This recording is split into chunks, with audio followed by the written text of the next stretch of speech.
Hai, jumpa lagi dengan AutoGebet. Apa kabar? Bursa kemarin terasa sangat bergairah sekali ya.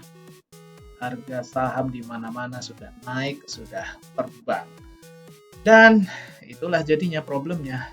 Ini momentumnya sebenarnya cocoknya untuk menikmati keuntungan kalau kita sudah punya posisi.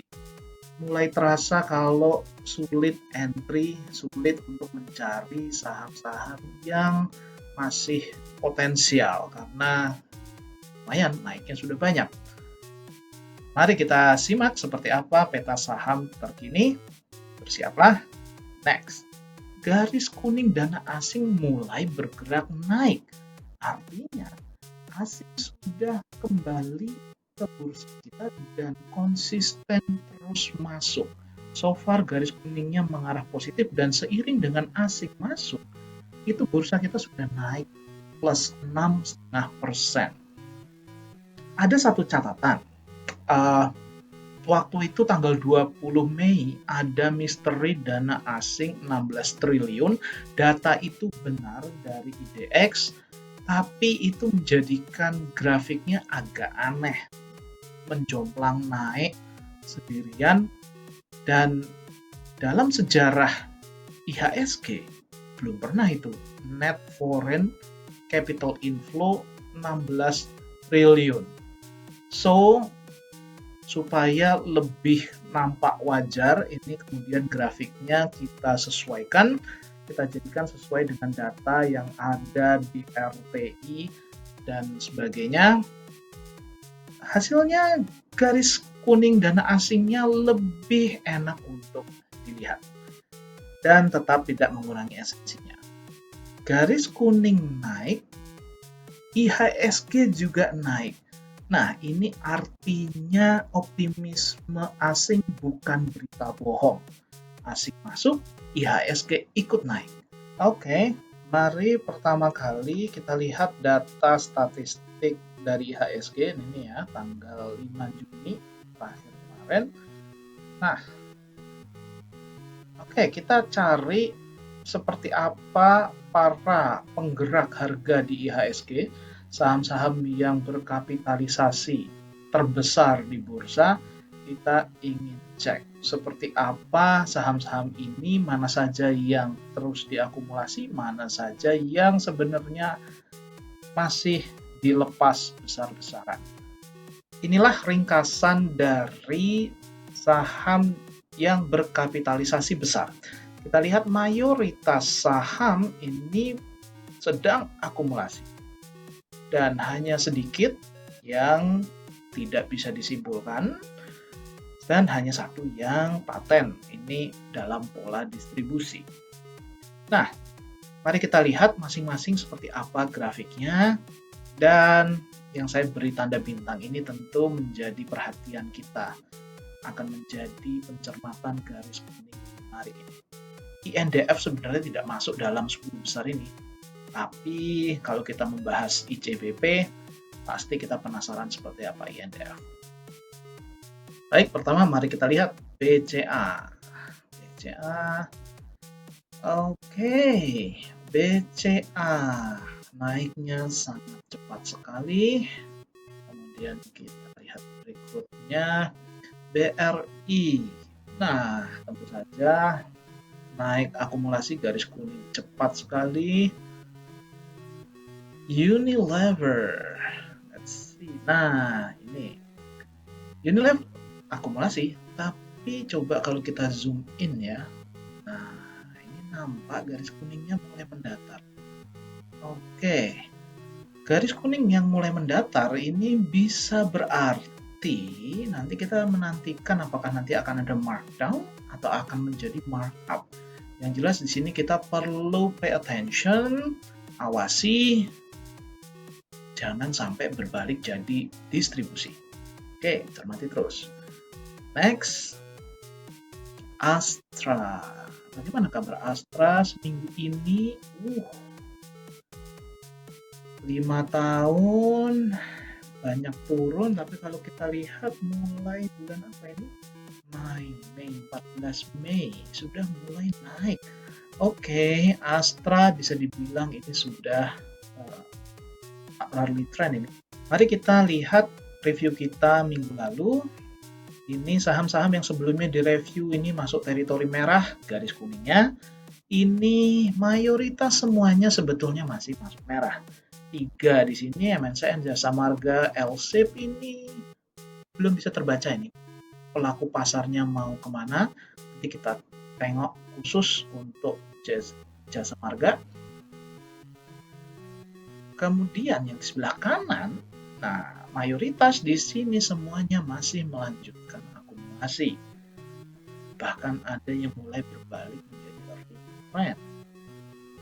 Nah, kita fokuskan nanti, kita lihat garis kuningnya pada Mika ini yang berubah menjadi markup dan kewaspadaan dini di SCMA. Kita tengok juga grafiknya. Oke, Jasa Marga. Kita lihat, nah ini kemarin Jasa Marga itu mendadak dilepas besar-besaran loh. Sangat besar. Dan hari-hari sesudahnya ya nampak naiknya harga Jasa Marga banyak memang, diiringi dengan kuningnya juga naiknya banyak. Tapi kalau kita lihat secara keseluruhan masih kurang mantap ini masuk pelaku pasar di sini. Berikutnya ini Mika. Coba kita lihat, dia konsisten, garis kuning masih terus akumulasi. Nah, kita zoom lagi. Nah, ini garis kuning tidak kemana-mana, tapi harga ini turun. Nah, ini pola markdown ini sudah mulai lewat ini. Bisa lewat, atau bisa jadi masih melanjutkan markdown turun, masih bisa.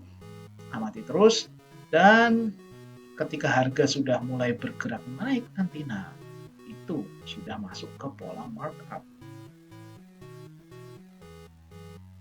Nah, SCMA tadi akumulasinya masih istimewa ini, tapi ada apa ini di ujung sini? Kok tiba-tiba mendadak berbalik? Nah, ini masih belum sebuah ancaman memang, tapi harus kita lihat kalau ini nanti diikuti dengan turunnya makin banyak, di situ kita harus mulai waspada. Ketika nanti garis kuning ini berlanjut jatuh, berlanjut berbalik menjadi distribusi, nah diingat-ingat, disitulah kita jangan baper. Kalau sudah berbalik distribusi, sebaiknya cari aman. Baik, mari kita lihat peta saham untuk periode ini. Nah, oke. Kita akan cermati beberapa saham yang belum kita bahas sebelumnya. Oke, beberapa saham yang menarik sudah saya tandai. Oke, kita melihat di sini ada beberapa ini yang menarik. Saya tanda bintang terutama ya. Yang bersiap strong early trend, ada yang sudah strong early trend, dan saya ambil beberapa sampel yang ini berada pada spektrum merah paling pekat. Oke, mari kita lihat garis kuningnya. Oke, AALI. Yes, ini sudah early trend. Berikutnya Demas. Oke.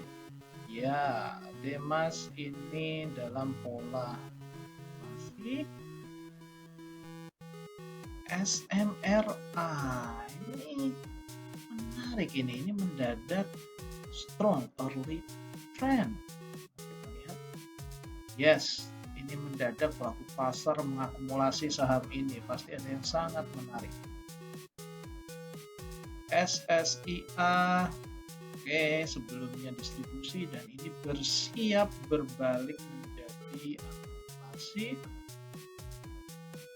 JPFA.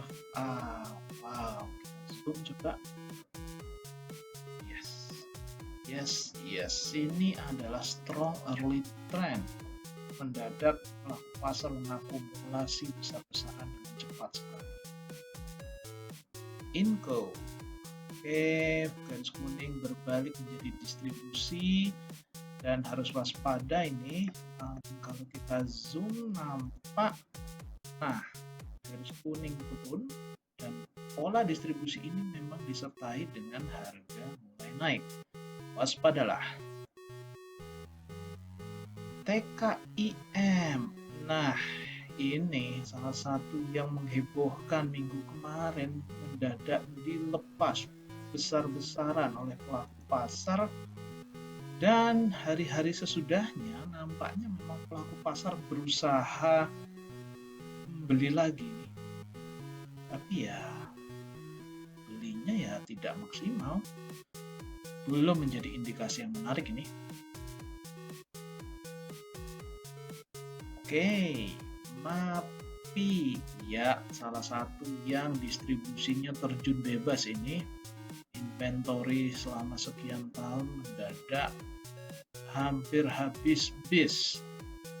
Pada saat pandemi harga turun sebenarnya ada kecenderungan masih diakumulasi, tapi anehnya sesudah pandemi harga naik, tapi kenapa malah distribusi, kenapa malah pelaku pasar mendadak melepas besar-besaran? Nah ini, apakah mendadak pelaku pasar ini jadi merasa MAPI tidak prospektif mungkin sesudah era new normal? Well, kita tidak tahu pastinya, tapi memang ketika pola menjadi distribusi, inilah yang selalu disertai dengan harga naik. Apa? Karena pelaku pasar berkepentingan untuk memikat. Mereka mau menjual barang, harus ada yang beli. Oke. Satu lagi yang menarik di sini, di ujung sini, coba kita zoom lagi. Ini juga nampaknya mulai akumulasi. Well, terlalu awal untuk disimpulkan. Bisa jadi mungkin pelaku pasar berubah pikiran. Mungkin, tapi ya bisa juga kembali meneruskan jualan juga bisa. Untuk sementara ini, MAPI big no.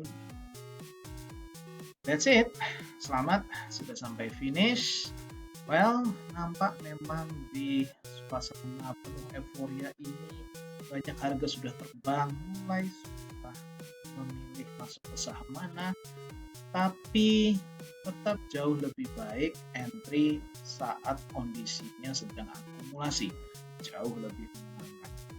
Nah, tetap tantangannya di sini adalah bagaimana kita tetap bisa rasional, tidak panik, tidak cemas, menggunakan garis kuning. Oke, semoga bermanfaat.